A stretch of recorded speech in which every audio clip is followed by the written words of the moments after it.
Madam cinema కథాంశం ఆమెకు సరిగ్గా అతికినట్టు సరిపోతుందని చెప్పాలి. ఏసీబీ కేసులు ఉన్నా సరే కీలక స్థానం కట్టబెట్టేయడం విశాఖలో హాట్ టాపిక్ గా మారింది. ఆమె మరెవరో కాదండి, మన ఘనత వహించిన జీవీఎంసీలో యూసీడీ విభాగం project director PM Satyaveni.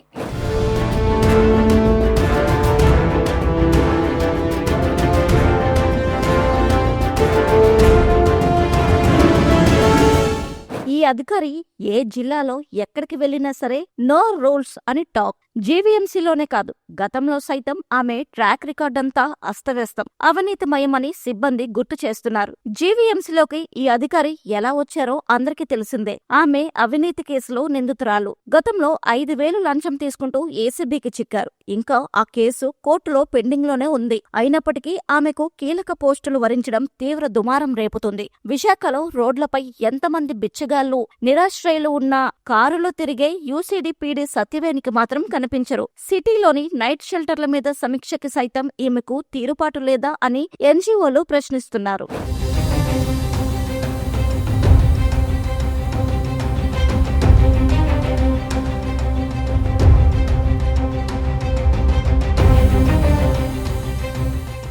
GVMC అధికారులు ఎందుకనో ఆమెను పిలిచి మరీ పోస్టులు కట్టబెట్టేస్తున్నారు. ఈ విషయం జీవీఎంసీలో జోరుగా చర్చనీయాంశమైంది. జనసేన కార్పొరేటర్ మూర్తి యాదవ్ జీఏడీ ప్రిన్సిపల్ సెక్రటరీకి ఫిర్యాదు చేయడం హాట్ టాపిక్ గా మారింది. ఈమెకు కమిషనర్ తాజాగా జీవీఎంసీ అదనపు కమిషనర్ బాధ్యతలు అప్పగించడం కలకలం రేపుతుంది. ప్రస్తుతం జీవీఎంసీ యూసీడీ పీడీగా ఉన్న సత్యవేణి 2009లో అవినీతి కేసులో ఇరుక్కున్నారు. అప్పట్లో ఆమె కృష్ణా జిల్లాలో మచిలీపట్నం మున్సిపల్ కమిషనర్ గా పనిచేశారు. బందర్ హై స్కూల్లో ఆమె తనిఖీలు చేసి జూనియర్ అసిస్టెంట్ బుద్దాల వెంకటేశ్వరరావుని సస్పెండ్ చేశారు. తన తప్పు లేదని ముందుగానే సమాచారమిచ్చి సెలవులో వెళ్లినట్టు ఆయన వాదన. అతనిపై సస్పెన్షన్ ఎత్తివేయడానికి కమిషనర్ సత్యవేణి 10,000 రూపాయలు లంచం డిమాండ్ చేశారు.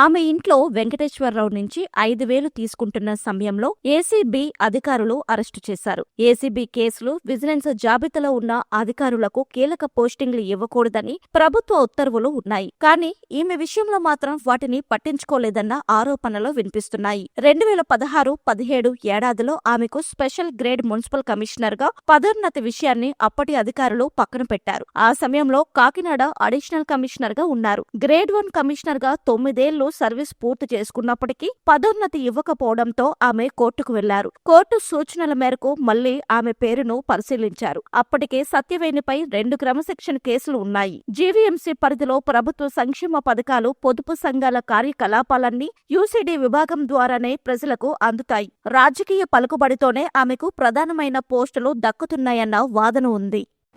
అవినీతికి కేరాఫ్గా నిలిచే విశాఖ జీవీఎంసీలో ఒక మహిళా అధికారికి ఇచ్చిన పదోన్నతి తీవ్ర దుమారు రేపుంది. నిజాయితీపరుడు, సమర్థుడైన జీవీఎంసీ కమిషనర్ కేతన్ గార్గ్ హయాంలో సాక్షాత్తు ఏసీబీ కేసు ఉన్న యూసీడీ పీడీ సత్యవేణికి అదనపు కమిషనర్ జనరల్గా పదోన్నతి ఇవ్వడం చర్చనీయాంశమైంది. సాధారణంగా ఎవరైనా ఉద్యోగుల మీద ఏసీబీ కేసులు పెండింగ్ ఉంటే వాళ్ళకి పదోన్నతులు కల్పించరు. అలాంటిది జీవీఎంసీలో నిబంధనలు ఉల్లంఘించి మరి కేతన్ గారు ఈమెకు ఎలా పదోన్నతి ఇచ్చారని చాలామంది సూటిగా ప్రశ్నిస్తున్నారు. యూసీడీ పీడీగా పనిచేసిన సత్యవేణి గతంలో మున్సిపల్ కమిషనర్గా పనిచేసినప్పుడు ఒక ఉపాధ్యాయుడు కేసు విషయంలో లంచం డిమాండ్ చేసి ఏసీబీకి రెడ్ హ్యాండెడ్గా దొరికిపోయారు. ఆ కేసు ఇప్పటికీ ఇంకా రన్ అవుతుంది. ఈ కేసు ఉంటుండగానే సత్యవేణికి ఏడీసీ జనరల్గా పదోన్నతి ఇవ్వడం చాలామంది ఆక్షేపిస్తున్నారు. అన్ని విభాగాల్లో అవినీతికి పాతుపోయిన జీవీఎంసీలో అవినీతిని ప్రక్షాళన ఎప్పుడు చేస్తారని విశాఖ వాసులు ప్రశ్నిస్తున్నారు. వీడియో జర్నలిస్ట్ సూర్యతో శ్రీనివాస్, VB7 టీవీ, విశాఖపట్నం.